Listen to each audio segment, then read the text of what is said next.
enlarged prostate, or benign prostatic hyperplasia, or benign prostatic hypertrophy, or BPH. Let's talk about this. So, as you can see on this diagram, the prostate is located just below the bladder and it aids in the production of semen. Additionally, during ejaculation, the prostate contracts to ensure semen is expelled outwards through the urethra instead of into the bladder. As men age, the prostate increases in size and it may end up causing symptoms such as obstructing the outflow of urine. Additionally, it can cause kidney, urinary tract, and bladder issues. In terms of treatment, there is lifestyle changes, medication, and surgeries. The course of treatment is determined by your symptoms, size of your prostate, and any other medical conditions that you may have. So, let's talk about the symptoms. Some of the common symptoms of BPH are a frequent and urgent need to pass urine. However, note that this may also be a sign of a urine infection, which can occur even if you don't have BPH. Another one is passing urine more frequently at night. This symptom is also known as nocturia, but note that this is also a symptom of poorly controlled diabetes. Also, you may find it difficult to start urination, and when you do, the stream is weak or has a start and stop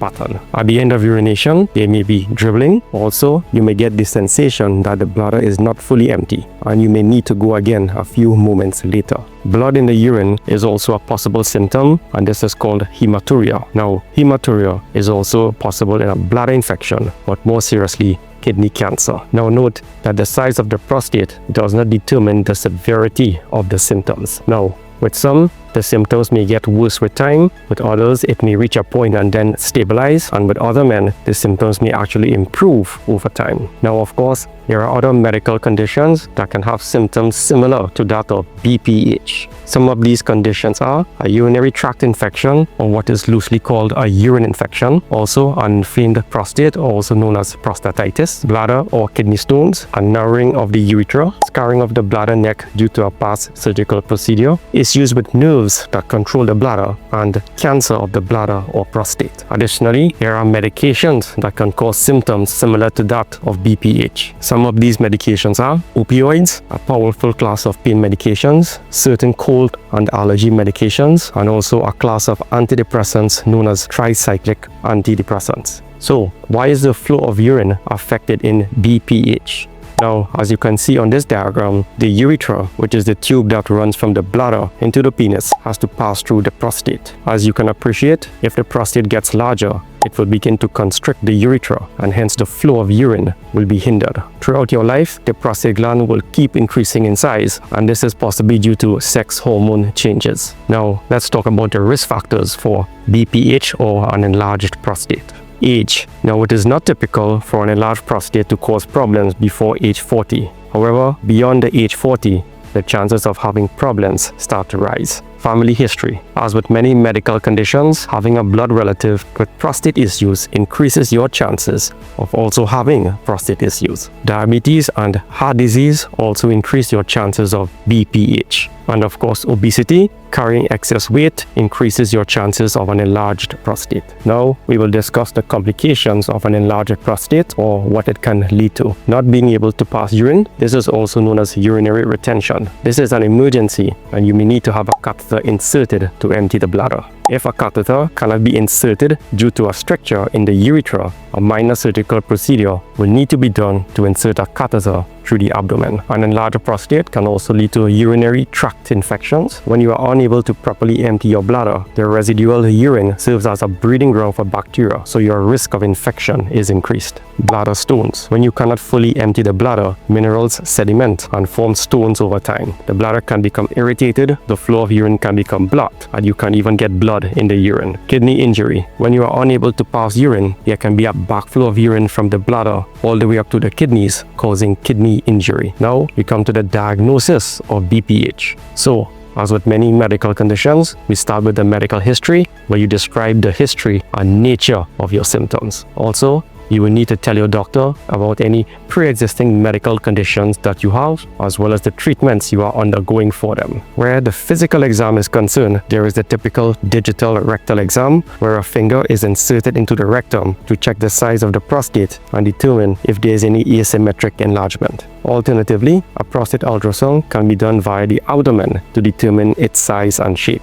A urine test is also done to determine if you have a condition other than BPH that may be causing your symptoms. And a kidney blood test is also done to rule out any kidney issues. Another blood test that is done is the PSA blood test. PSA stands for prostate-specific antigen, and this is produced by the prostate. And as the prostate enlarges, it will produce greater levels of PSA. There are other types of urine tests that determine the strength of the urine flow, what volume you pass, and whether or not you can fully empty your bladder. There's also an investigation called the cystoscopy. This is where a thin, flexible camera is threaded into the urethra to visualize the urethra and bladder. A lidocaine gel is used to numb the urethra before the camera is inserted. So, how is an enlarged prostate treated? Of course, it depends on the size of the prostate, severity of the symptoms, your age, and any pre-existing medical conditions. Now, if your symptoms don't affect the quality of your life, you may choose to delay treatment and see if the symptoms self-resolve. In terms of medications, some of them work by relaxing the muscles of the bladder, neck, and prostate, and of course, this makes passing urine easier. However, side effects may include dizziness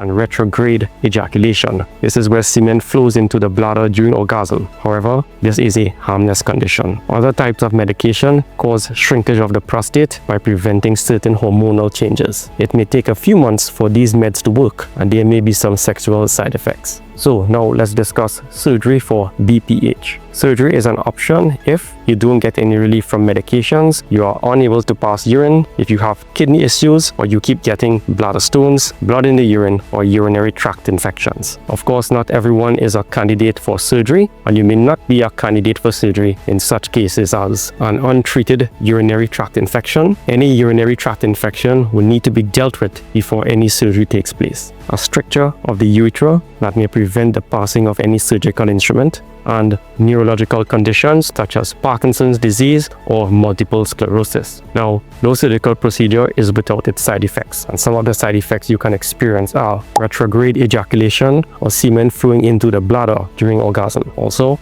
accidental leakage of urine, urinary tract infections, bleeding, and erectile dysfunction. So of course, a typical question is, what lifestyle changes can I make to deal with an enlarged prostate? Firstly, you can reduce your water intake at night. Don't drink anything for about 2 hours before bedtime. This will help reduce the urge to pass urine. Reduce or eliminate caffeine and alcohol. Caffeine and alcohol can increase urine production and irritate your bladder. Engage in regular exercise, as this can reduce urinary problems due to an enlarged prostate. And if you are overweight, get down to a healthy weight. Also, as soon as you feel the urge to pass urine, once it is practical, go ahead and pass urine. Delaying this for too long can cause stretching and injury of the bladder muscles. Also, have planned bathroom breaks. Have regular times where you pass urine. Practice double voiding. This is where you pass urine a few moments after the first time. Limit the use of decongestants and antihistamines, as this can cause the muscles around the urethra to tighten, making passing urine more difficult.